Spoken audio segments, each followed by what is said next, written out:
Vamos a analizar las fuerzas que actúan sobre una partícula y el concepto de resultante de dos o más fuerzas. Entonces, supongamos que tenemos una partícula, que le denominamos A, y aplicamos una fuerza, ¿de acuerdo?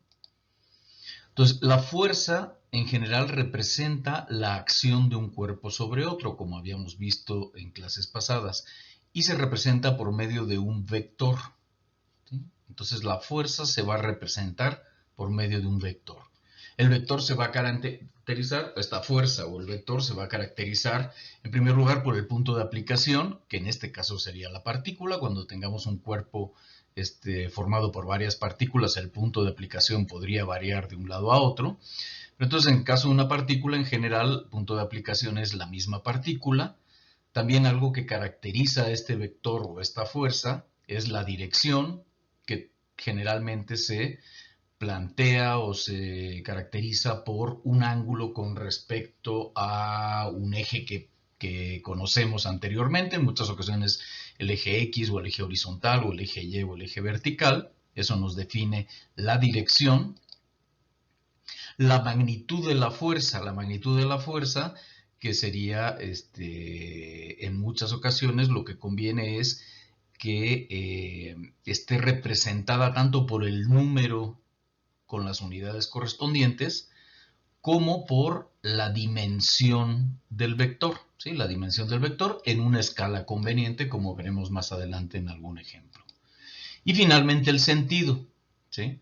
El sentido viene dado por la flecha que le pongamos al vector mismo que representa a la fuerza. Entonces, el vector fuerza se caracteriza de nuevo por el punto de aplicación, por la línea de acción o dirección, por la magnitud de la fuerza y por el sentido de la fuerza, o el sentido del vector fuerza. Cuando tenemos varias fuerzas que actúan sobre una partícula, se pueden sustituir por una sola fuerza que le denominamos fuerza resultante, que produce el mismo efecto sobre la partícula.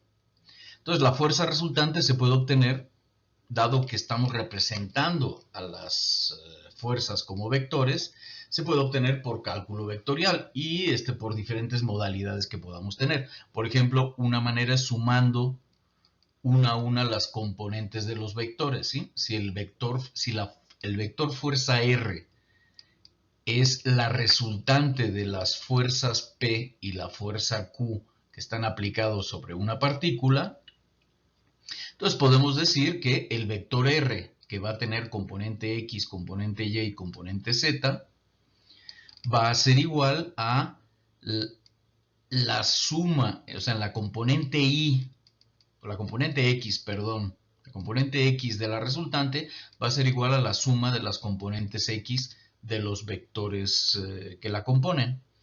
La componente Y de la resultante va a ser igual a la suma de las componentes Y de la resultante.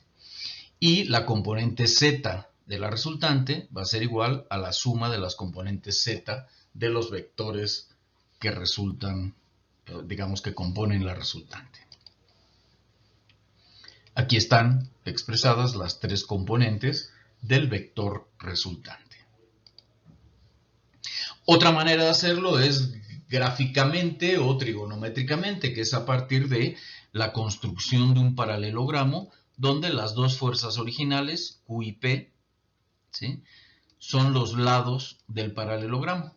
¿De acuerdo? Entonces tenemos la fuerza Q, la fuerza P, trazamos un paralelogramo, estas líneas punteadas son líneas paralelas a las dos fuerzas originales, ¿sí?, y forman un paralelogramo. Bueno, el vector que une al origen común de ambas fuerzas, es decir, la partícula A con el otro extremo del paralelogramo, se puede demostrar por cálculo vectorial que sería la fuerza resultante o la suma de P más Q.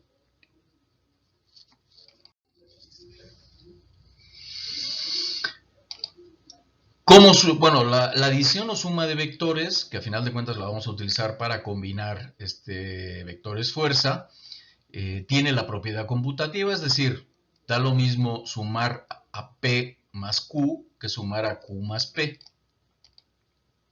Tiene la propiedad asociativa, es decir, si yo tengo que sumar 3 o más vectores, yo puedo sumarlos indistintamente, en primer lugar unos o en primer lugar otros. Es decir, P más Q más S, lo que podría hacer es sumar primero Q más S y al resultado sumarle P, o yo podría sumar P más Q y al resultado sumarle S, o yo podría sumar P más S y al resultado sumarle Q.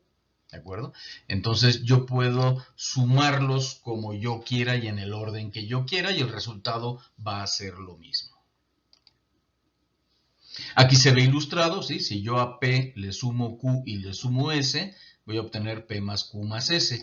Pero yo lo que podría hacer es primero sumar P más Q y obtener el resultado o la resultante de P y de Q primero, y después a la resultante de P y Q sumarle S.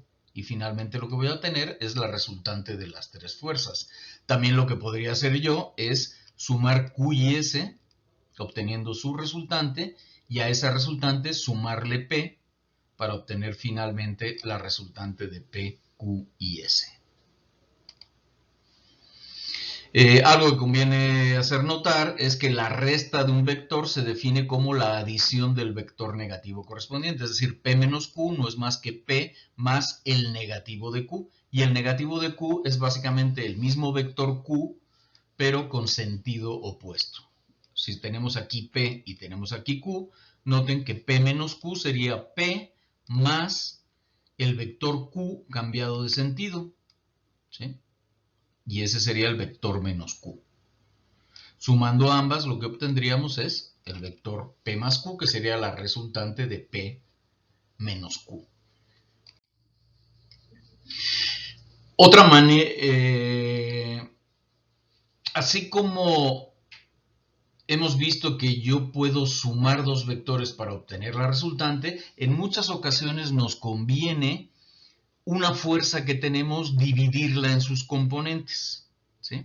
Es decir, el caso típico es que yo conozco P y Q y quiero obtener la resultante. Habíamos visto que usamos la ley del paralelogramo o sumamos ambas fuerzas vectorialmente. Bueno, otra opción que podemos tener es sacar las componentes de una fuerza que ya tenemos F en dos direcciones diferentes. Entonces, las componentes no son más que las proyecciones de la fuerza en las direcciones que nosotros deseamos. Estas fuerzas se llaman componentes de la fuerza original, y el proceso de sustituirlas por la fuerza original se llama descomposición de la fuerza F en sus componentes. Es importante hacer notar que en general vamos a descomponer la fuerza F en dos direcciones que no tienen que ser perpendiculares, dos direcciones cualquiera, y la descomponemos creando un paralelogramo donde una de las esquinas del paralelogramo sea el inicio de F y la otra esquina sea el final de F. Y entonces trazamos nuestro paralelogramo con las dos direcciones que nosotros deseemos. Estos lados del paralelogramo serían las componentes de F en esta dirección y en esta dirección. Aquí vemos varios casos que pudieran ser, ¿no? Si yo quiero descomponer F, esta misma F, en esta dirección y esta dirección, pues simplemente trazo este paralelogramo. Si yo quiero descomponer F en esta dirección y en esta dirección, simplemente trazamos el paralelogramo y estos lados directamente son las componentes. Lo mismo sucede en este caso de aquí. Dos teoremas que son de mucha utilidad en la suma de fuerzas, sobre todo si lo hacemos gráfica o trigonométricamente, son los teoremas del seno y del coseno que deben de haber visto en su curso de geometría o de trigonometría más bien, y que están resumidas aquí para mayor referencia. El teorema del seno se utiliza en general cuando se conoce un lado y dos ángulos, pero también cuando se conocen dos lados y un ángulo nada más. Básicamente, lo que dice es si yo tengo un triángulo con los lados A, B y C, y los ángulos alfa, que es el opuesto a A, beta, que es el opuesto a B, y gamma, que es el opuesto a C, recordemos que alfa más beta más gamma tiene que ser 180 grados, o pi radianes. Bueno, el teorema del seno dice que la relación entre un lado y el seno de su ángulo opuesto debe de ser constante, es decir, C entre el seno de gamma debe de ser igual a B entre el seno de beta y debe de ser igual a A entre el seno de alfa. Ese es el teorema del seno. El teorema del coseno lo que nos dice, y en general se utiliza cuando conocemos dos lados y un ángulo